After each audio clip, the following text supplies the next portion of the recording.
안녕하십니까? 몸과 마음의 치유를 지향하는 하이슨 힐링 하우스가 여러분과 함께합니다. 하이슨 힐링 하우스는 가정교육, 자아성장, 인체정화 등 다양한 프로그램을 통해서 더 많은 분들이 몸과 마음의 건강을 되찾고 행복한 삶을 누릴 수 있도록 도와드리고 있습니다. 매달 심리건강, 신체건강, 자아개발 등 관련의 책들을 공유하고 있습니다. 이번 달 읽어드리는 책은 대한발효해독학회 고문이시며 인체정화 프로그램의 창시인인 김세현 선생이 지으신 5%는 의사가 고치고 95%는 내 몸이 고친다 입니다. 인체정화, 건강혁명, 스스로 고치는 몸 이야기. 약 먹고 병원 다니는 것을 당연하게 생각하지 마라. 비만과 고혈압, 당뇨, 암으로부터 벗어나려면 몸부터 정화하라. 내 몸은 스스로 회복한다. 비우고 새로 채우는 인체 정화 프로그램.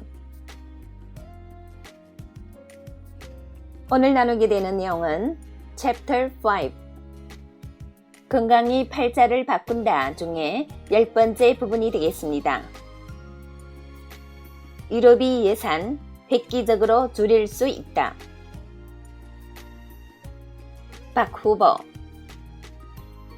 문 후보께서는 입원과 외래 전체 진료비 90% 보장을 약속하셨다. 이를 위해서는 연간 14조 내지 20조 원의 보험료를 조달해야 한다. 지금의 건강보험료를 2배 정도 올려야 한다는 이야기인데 서민들에게 보험료 폭탄이 될 수 있다.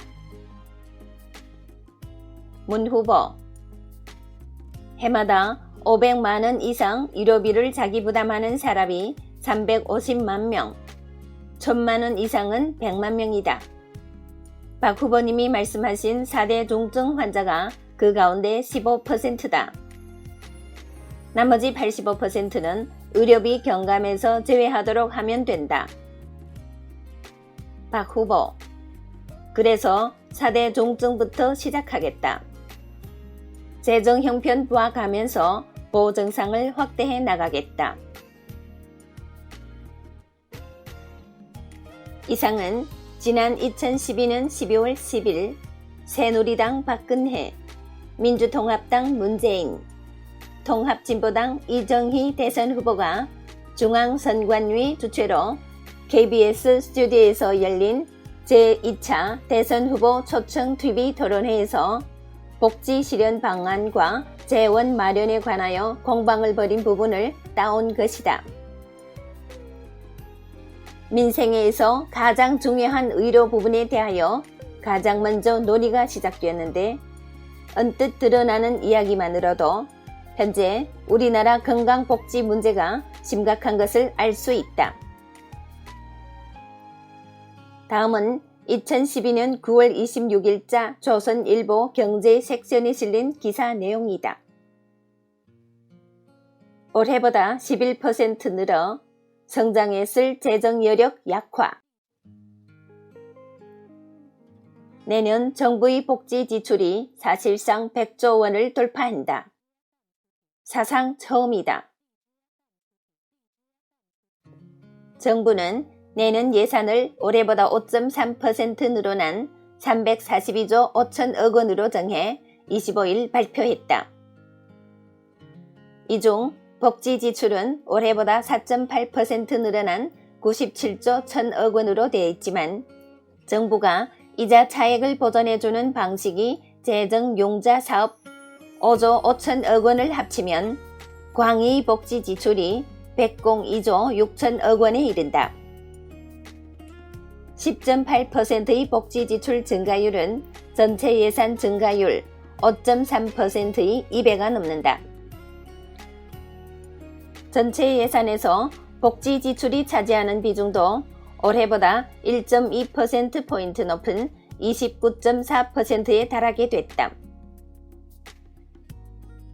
우리나라의 예산 중 복지 지출 비중은 아직은 미국 44.3%, 영국 45.8%, 프랑스 54.3%, 독일 57.8% 등 OECD 선진국들보다 아직 낮다.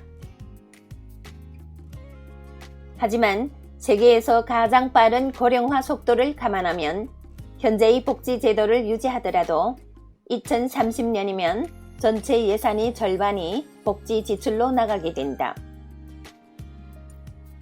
기획재정부 관계자는 고령화로 복지 지출이 매년 자동적으로 7%에서 8% 늘어나는 구조라고 말했다.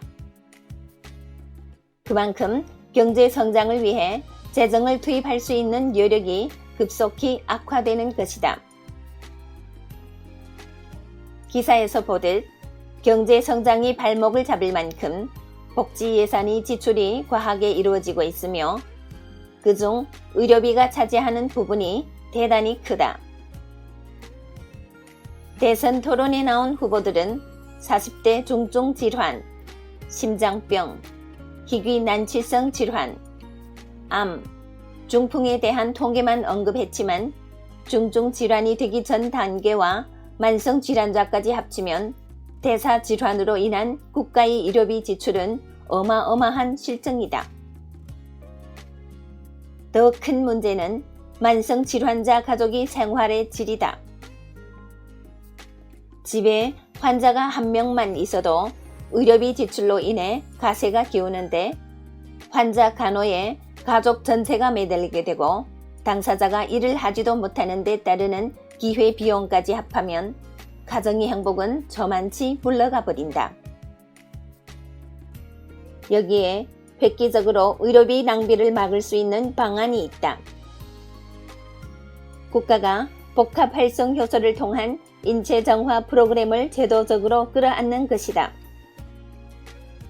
인체 정화를 통해 만성 질환의 발생을 미리 막는다면 의료비 지출로 인한 귀한 혈세의 낭비를 막을 수 있을 것이며 국민의 행복 지수도 올라갈 것이다.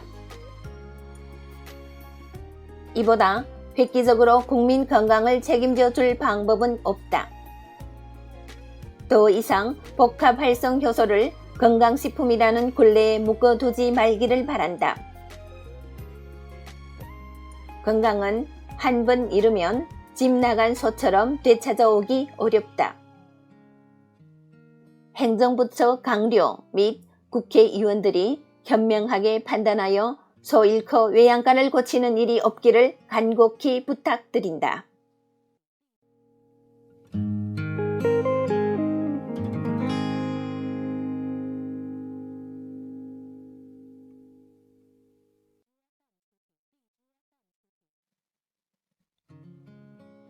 네, 오늘의 내용을 읽으면서 저자님이 절절한 마음을 읽을 수가 있었습니다. 국민 건강에 관한 문제는 나라가 앞장서서 해결해야 할 문제인 것 같습니다.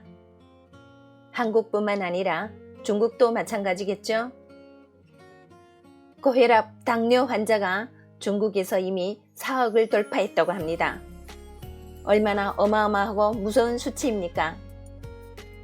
그래서 시진핑 국가주석께서도 健康中国, 건강 중국이라는 발전 방향을 세우고 계시는 게 아니겠습니까? 시진핑 국가주석께서는 우리 의료는 예방을 위주로 중서의를 결합해야 한다고 말씀하셨습니다. 그리고 국민의 건강을 모든 정책에 통합시켜 최우선으로 발전시킨다고 하셨습니다. 김세연 강사님의 소박한 마음을 받들어 저 또한 인체정화를 중국에 알리고자 마음먹은 사람으로서 우리나라의 밝은 정책을 보면서 가슴이 뜁니다.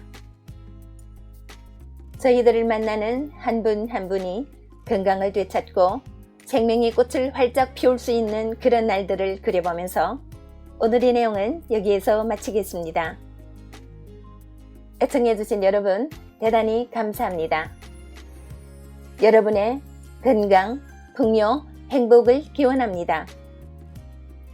오늘도 좋은 하루 되시고 내일 시간에 또 뵙겠습니다. 상해에서 이춘아가 여러분과 함께 했습니다.